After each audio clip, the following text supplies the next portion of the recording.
Assalamualaikum warahmatullahi wabarakatuh. Alhamdulillah pada kesempatan hari ini Bapak bisa berbagi kembali untuk membahas soal penilaian akhir semester atau PAS semester ganjil ekonomi kelas 11 untuk bagian kedua ya. Sebelumnya sudah di-share pembahasan soal PAS bagian pertama, ini bagian kedua. 10 soal berikutnya di bagian kedua. Sebelum membahas soal, ingat 3M ya. Ingat pesan ibu. Memakai masker jika keluar rumah, mencuci tangan, dan menjaga jarak. Insya Allah kalau kita disiplin, kita niatkan sebagai bagian dari ikhtiar kita dalam menjaga kesehatan diri kita dan menjaga kesehatan lingkungan, menjaga 3M ini insya Allah menjadi bagian dari ibadah kita.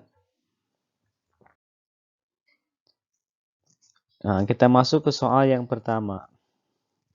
Ini soal pembahasan bagian 1, bagian 2 ini Bapak acak ya. Soalnya tidak mengurut sesuai dengan yang ada di soal PAS ya. Tapi diacak ada 10 soal bagian pertama, itu juga diacak dan ini soal di bagian yang kedua, video bagian kedua dalam satu paket soal PAS kemarin. Ini nomor 1. Coba disimak pertanyaannya.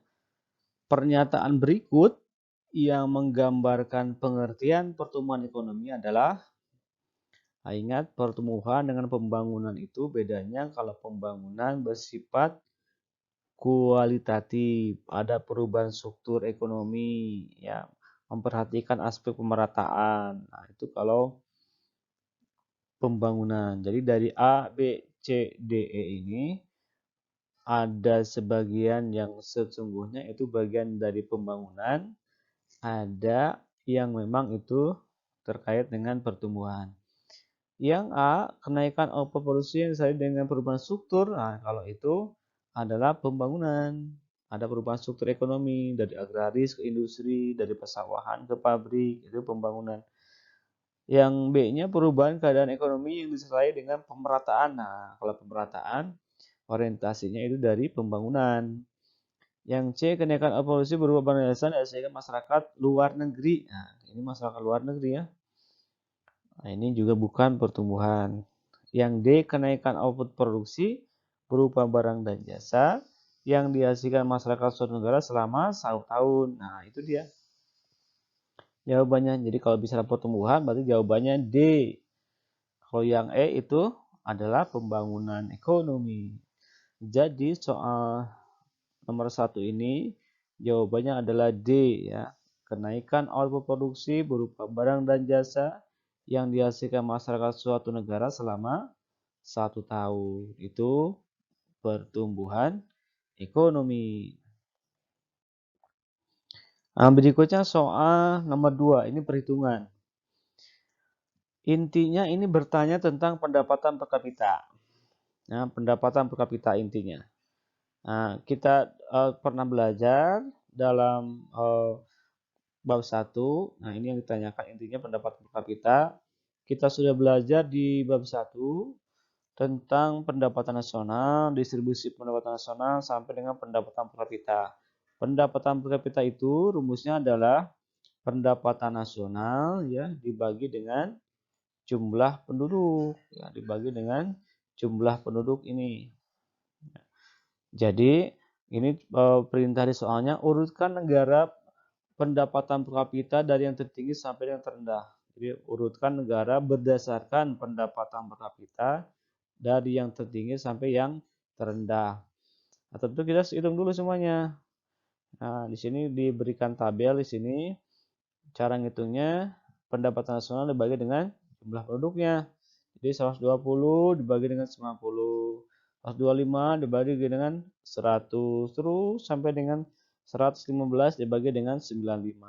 Nanti hasilnya diurutkan mana yang terbesar sampai dengan yang terkecil. Ini kalau dihitung angkanya di sini Hasilnya adalah Thailand terbesar, yang kedua Indonesia, yang ketiga Malaysia, yang keempat Kamboja, dan yang terakhir adalah Laos. Jadi jawabannya adalah E ya. Jawabannya adalah E untuk soal nomor 2 ini. Thailand, Indonesia, Malaysia, Kamboja, dan Laos. Ya, itu soal nomor 2. Nah, soal nomor 3 ini adalah teori pertumbuhan ekonomi. Yang ditanyakan adalah teori pertumbuhan ekonomi W.W. Rostow. Ini teori pertumbuhan ekonomi yang terkenal yang ditanyakan tahapan pertumbuhannya menurut Rostow. Nah, menurut Rostow, pertumbuhan ekonomi itu tahapannya terdiri dari 4 ya. Yang pertama adalah masyarakat tradisional, yang kedua adalah masa kerajinan dan pertukangan, ya. Yang pertama adalah masyarakat tradisional, yang keduanya adalah masa kerajinan dan pertukangan, yang ketiganya adalah periode lepas landas, lepas landas. Kemudian yang berikutnya adalah masa menuju kedewasaan. Kemudian terakhir itu adalah tingkat konsumsi tinggi. Tingkat konsumsi tinggi. Nah, itu tahapan pertumbuhan ekonomi menurut Rostow.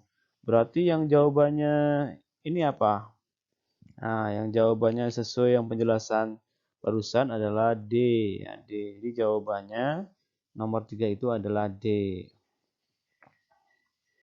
Nah, berikutnya nomor 4, berdasarkan tabel di atas yang termasuk tenaga kerja terlatih adalah yang terlatih itu dia memiliki keterampilan dari hasil pengalaman, ya, dari hasil pendidikan non formal, dari hasil pengalaman atau juga bisa dari hasil pendidikan non formal atau dari vokasi, ya, jadi pelatihan.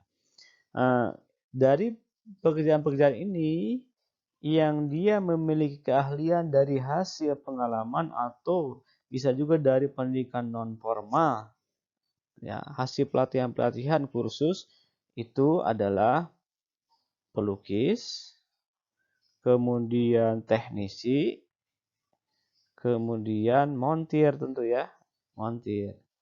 Nah, jadi jawabannya A2, B1, dan C2. Nah, berarti jawabannya D ya. Nah, yang ini jawabannya. A2, B1, dan C2. Jawabannya D ya. Nah, berikutnya soal yang kelima. Perhatikan tabel jenis dan harga barang yang terjadi selama 3 tahun sebagai berikut. Ya. Tingkat inflasi tahun 2020 apabila dihitung dengan indeks harga agregatif sederhana dengan tahun dasar 2018 adalah, ini cara menghitungnya adalah seperti ini. Jadi inflasi itu kan bisa dihitung dengan dua cara. Kita bisa menghitung dengan menggunakan indeks harga konsumen.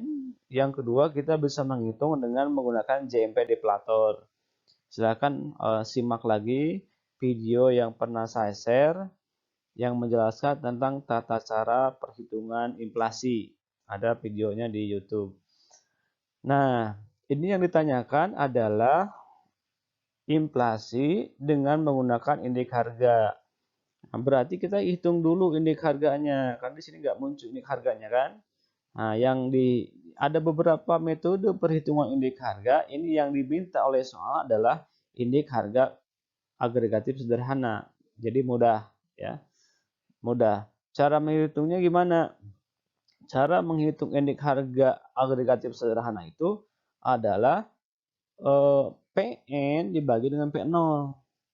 Misalkan kita ingin menghitung indeks harga, ya, indeks harga 2000 IHK, indeks harga konsumen tahun 2020 misalkan ya, 2020. Nah, cara menghitung indeks harga 2020 itu adalah harga jumlah harga 2020 ya, dibagi dengan harga tahun dasar.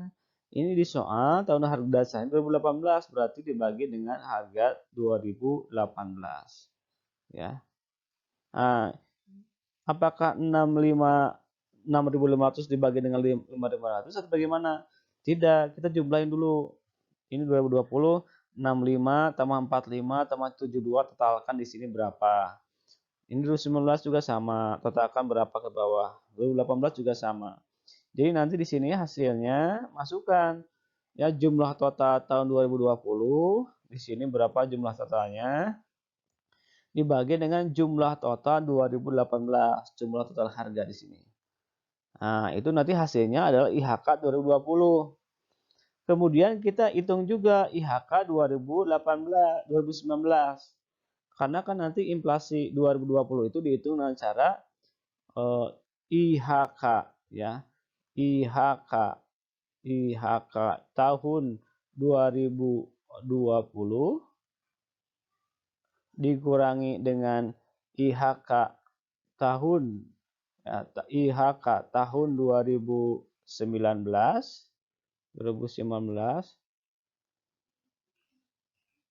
dibagi dengan rumusnya gitu kan, dibagi dengan IHK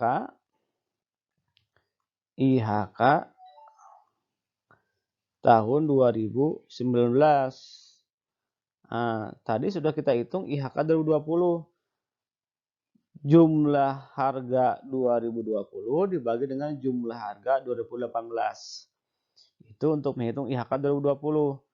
Nah, sekarang kita hitung IHK 2019-nya. IHK 2019-nya dihitung. Maka caranya sama kayak gini, ya. Caranya adalah IHK jumlah ya. Jumlah dulu. Salah nih ya. Nah, jumlah harga 2019 jadi jumlah harga P 2019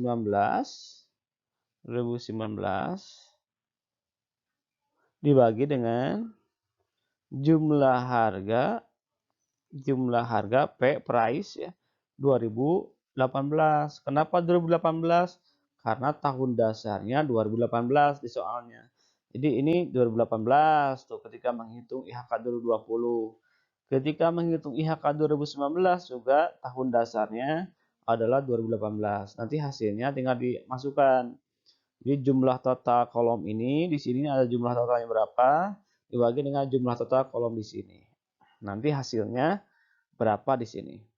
Nah, kalau sudah muncul harga di sini hasilnya berapa? Nah, masukkan ke sini 2020.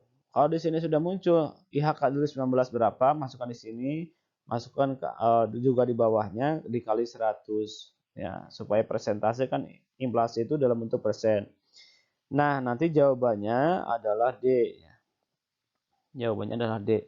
8,38 untuk soal nomor 5 ini. 8,38. Berikutnya untuk soal nomor 6. Ini bertanya tentang dampak negatif dari inflasi. Kita ketahui inflasi itu adalah kenaikan harga yang berlaku umum dan terus-menerus. Ada 3 ciri atau indikator inflasi ya. Kenaikan harga, naiknya berlaku umum dan terus-menerus. Naiknya harga berlaku umum dan terus-menerus. Nah, kenaikan harga tersebut yang berlaku umum dan terus-menerus memiliki dampak positif maupun negatif. Di soal ini yang ditanyakan kelompok masyarakat atau profesi yang terkena dampak negatif dari inflasi adalah siapa saja. Nah, kita lihat ya. Kita ketahui inflasi itu menurunkan daya beli uang, menurunkan nilai uang, harga naik, harga barang naik, pada waktu bersamaan nilai uang turun. Kelompok masyarakat yang memiliki pendapatan tetap itu akan mengalami dampak negatif karena harga barang naik sementara uang tetap uang yang dimiliki tetap, tentu itu dia akan sangat terdampak. Dari pilihan-pilihan ini, mana yang dia kelompok dengan pendapatan yang tetap? Ya. Satu, PNS, dia terkena dampak. Yang kedua adalah buruh pabrik, dia juga kena dampak, buruh pabrik. Kemudian yang keempat, yang ketiga adalah karyawan kantor dengan gaji tetap. Nah ini. Jadi jawabannya adalah A1, B2, dan C3. Berarti jawabannya B ya. Nah, ini untuk soal nomor 6, jawabannya adalah B. Berikutnya soal nomor 7. Jika bank sentral menginginkan adanya penambahan jumlah uang yang beredar di masyarakat, maka bank sentral akan membeli surat berharga dari bank umum dan masyarakat. Kebijakan tersebut dikenal dengan instrumen. Nah, ini menjual dan membeli surat berharga nih. Kata kuncinya itu membeli surat berharga nih dari bank umum dan masyarakat. Kegiatan tersebut disebut dengan operasi pasar terbuka. Ya. Kalau giro wajib minimum dia penetapan cadangan kas yang ada di bank umum dan kebijakannya yang menetapkan adalah bank sentral. Jadi tidak semua uang yang ada di bank itu dipinjamkan ke masyarakat. Ada sebagian yang dicadangkan untuk menjaga likuiditas dan kesehatan perbankan. Namanya giro wajib minimum. Kalau moralization ini himbauan moral ya. Kalau fasilitas diskonto itu fasilitas pinjaman pembiayaan dari bank sentral untuk bank umum ya dengan diskonto tertentu, dengan tingkat bunga tertentu. Nah, kalau jual beli surat berharga itu adalah operasi pasar terbuka. Bisa dengan OPT itu bisa dengan jual beli SBI, sertifikat Bank Indonesia, atau juga bisa dengan SBIS, sertifikat Bank Indonesia Syariah dengan akad jualah untuk perbankan syariah. Nah, jadi kalau jual beli surat berharga itu merupakan instrumen dari operasi pasar terbuka. Soal nomor 8, ini pertanyaannya terkait dengan upaya menurunkan inflasi. Prinsip yang menjadi acuan Bank Indonesia dalam menurunkan tingkat inflasi adalah, nah ini lihat nih, jadi kalau ada soal seperti ini, baca dulu pertanyaannya. Baru kita lihat apa yang ditanyakan. Ini untuk menurunkan inflasi. Nah, untuk menurunkan inflasi tentu adalah harus mengurangi jumlah uang beredar ya. Karena inflasi itu salah satunya terjadi karena jumlah uang yang beredar di masyarakat terlalu banyak. Maka bank sentral bisa mengendalikan jumlah uang yang beredar. Dengan cara apa saja? Ya, dengan cara apa saja? Ini ada 5 cara nih. Dari 5 cara ini, yang bisa mengendalikan inflasi atau menurunkan inflasi itu, coba kita analisis satu-satu. Satu, menurunkan tingkat suku bunga. Kalau bunga turun, ya masyarakat itu banyak minjam uang ke bank. Jadi uang beredar jadi banyak. Jadi ini bukan. Ya. Yang kedua, menaikkan tingkat suku bunga. Nah, kalau menaikkan tingkat suku bunga, itu masyarakat tertarik untuk menyimpan uangnya di bank dan dia nggak mau minjem uang ke bank karena bunganya tinggi. Jadi dua ya. Kemudian menambah cadangan persediaan kas. Kalau di bank cadangannya ditingkatkan, berarti uang yang dipinjamkan ke masyarakat itu jadi sedikit, berkurang. Ya. Berarti kalau yang dipinjamkannya sedikit, otomatis dia uang beredar menjadi berkurang. Ya, berarti betul. Kemudian menurunkan cadangan. Nah, kebalikan dari ini kan harusnya menambah bukan. Dan himbauan moral. Himbauan moral bisa digunakan untuk menurunkan atau mengendalikan inflasi secara kualitatif. Nah, jadi 2, 3, dan 5. Mana 2, 3, 5? Berarti jawabannya adalah C. Ya, untuk soal nomor 8. Berikutnya soal nomor 9. Akibat dari perekonomian yang buruk. Nah, akibat dari perekonomian negara yang buruk, negara mengalami inflasi yang cukup tinggi. Sehingga nilai mata uang mengalami penurunan. Kebijakan moneter yang tepat untuk mengatasi masalah tersebut adalah, jadi mengatasi inflasi itu tentu diantaranya adalah dengan cara mengurangi jumlah uang yang beredar. Kita lihat satu-satu. Menaikkan pengeluaran konsumsi masyarakat, uang beredar jadi meningkat dong. Inflasi malah semakin naik. Menaikkan tingkat pajak, nah ini juga sama, ya. Menaikkan tingkat pajak itu dari sisi penawaran dia akan menjadi variabel pembentuk harga. Dia bisa menambah biaya produksi sehingga harga bisa meningkat. Menaikkan tingkat suku bunga pinjaman. Nah, ini dia ya. Jadi kalau bunganya tinggi, otomatis masyarakat itu enggan untuk meminjam uang ke bank. Kalau enggan meminjam uang ke bank, berarti jumlah uang beredar menjadi berkurang, inflasi akan turun. Jadi ini yang caranya bagian C ini. Yang lainnya tentu bukan.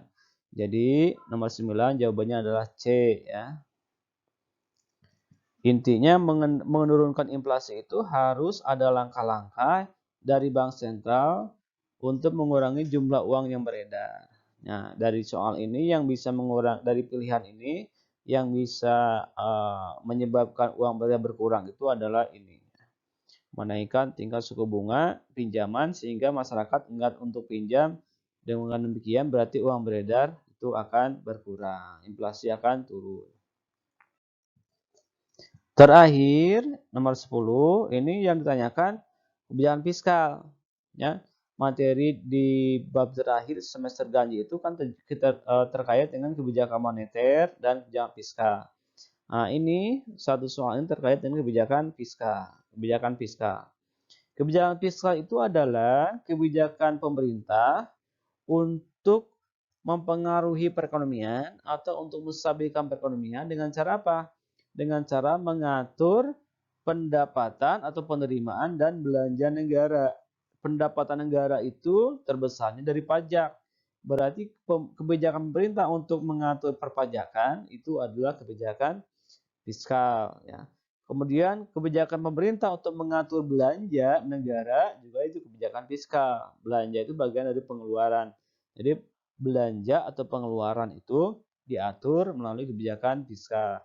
Jadi dari soal ini yang termasuk kebijakan fiskal itu adalah ini menurunkan pajak. 1 dan 2-nya itu moneter ini ya. Bagian B satunya moneter, nah ini pajak, ini fiskal. Nomor 3-nya ini adalah kebijakan moneter. Kemudian C, menaikkan cash ratio itu moneter, menurunkan suku bunga bank itu juga moneter, yang fiskalnya adalah belanja, menambah belanja negara, ini kebijakan fiskal. Jadi jawabannya adalah A3, B2, dan C3. Jawabannya C ya. Oke. Ini soal terakhir yang Bapak bahas dalam pembahasan soal PAS untuk bagian kedua. Mudah-mudahan bermanfaat. Terima kasih. Wassalamualaikum warahmatullahi wabarakatuh.